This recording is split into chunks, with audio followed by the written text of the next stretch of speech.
Hello everyone. In this video, we will cover some programs based upon the concepts that we have discussed in the previous video, that is printf, escape characters and variables. Alright, so let's start. Int main. Now, let's suppose I want to print what I'll say hello world, okay? So this will give me an output, hello space world. Let's save this. So if I compile this, no errors, and I run this, we'll see the output hello world, okay? But what if I want to print two lines? So the second line will be printf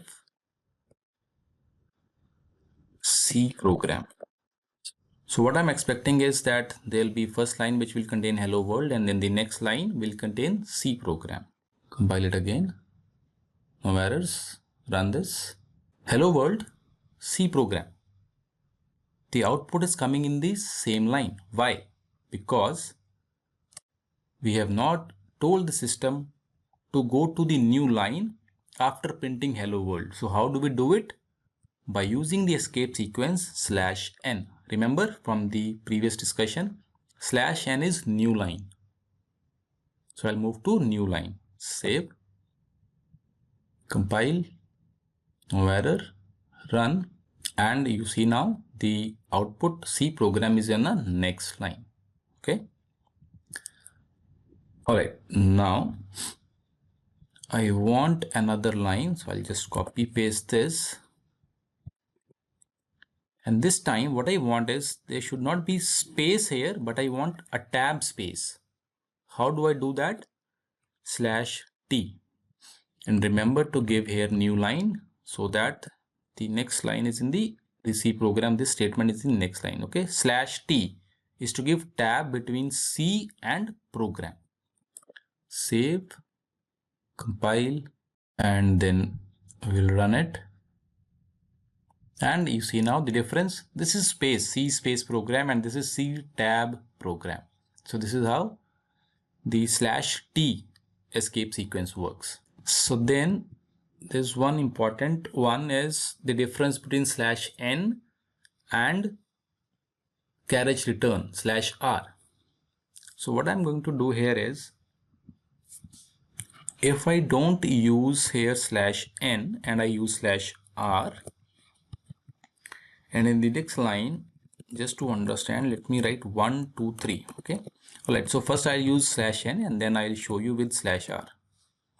Or what we can do here is just copy paste these two lines so that we are able to compare the output at the same screen. Okay, so this is what I'm writing, but this time I'll not be using n but r. So you'll see the difference. Save this. Okay, so hello world, C program 1 2 3, again C program 1 2 3. Also I'll write /n here so that this C program starts in the next line. Okay, and then a carriage return.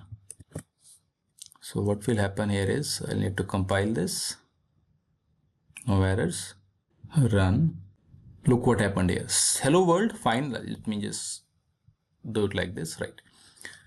Hello world, so I'm getting hello world, C program, new line, so I move to the next line and then print 1 2 3. So next line 1 2 3. Then it printed C program, but there is /r which takes the cursor to the beginning of the same line. This means once it printed this particular C program, the cursor again positioned itself at C, and then it started writing what? The next line, which was 1 2 3. So 1 replaced C, 2 replaced space, 3 replaced P, and that's why I got this 1 2 3 ROGRAM. Okay, so this is the difference. /n takes the cursor to the next line, and /r positions the cursor in the beginning of the same line, and if you are printing something again, it is going to overwrite the content on that particular line. Okay, one more thing was the use of /double quotes or /single quote. So what I want is, let me keep all this as such. Let me remove this so that we have less output. So now I want to print 1, 2, 3 in double quotes. Okay, 1, 2, 3 in double quotes. So what I'll do is 1, 2, 3 I need, but I need double quotes also before and after 1, 2, 3. So I need to escape double quotes before as well as escape double quotes afterwards. So the first double quote tells that a string is going to be there. The string will contain the double quote because I have escaped it with an escape sequence. Then 1, 2, 3, and then again double quotes are escaped so that this gets printed, and finally this is the end of the string. Save it, compile, no errors, and run. Alright, double quote, and then within those 1, 2, 3. Okay, so this was all about the use of escape sequences. Next, we have also discussed about variables, okay, and what kind of names we can assign to variables. So let me show you some examples. So I'm going to delete all this. Okay, so first thing is that a variable will have a data type. We have not discussed the data types as such, but just for reference, int is one of the data type, which means that integer, that the variable will store. X is a variable, it will store an integer value. So I know that 5 is one of the integer values. Okay, so let us check whether this is correct or not. We need to compile, and you see there are no errors here. Fine. What else can be a variable name? Again, I'm going to declare an integer type variable only. So it can begin with underscore, and so the variable name is underscore name. Let's see if this is correct. Yes, this is correct. Then let's suppose you give it the name 12AB. Is this correct? Save it and then compile. And now you see that there's an error. What is the error? It says line number 6, column number 6. What is the error? It says invalid suffix AB on integer constant, expected identifier or a bracket before numeric constant. This is something is wrong in this.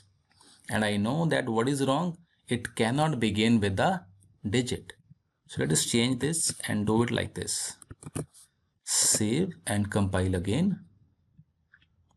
Now there are no errors. For practice, I have prepared a set of questions which are available on DexTutor.com.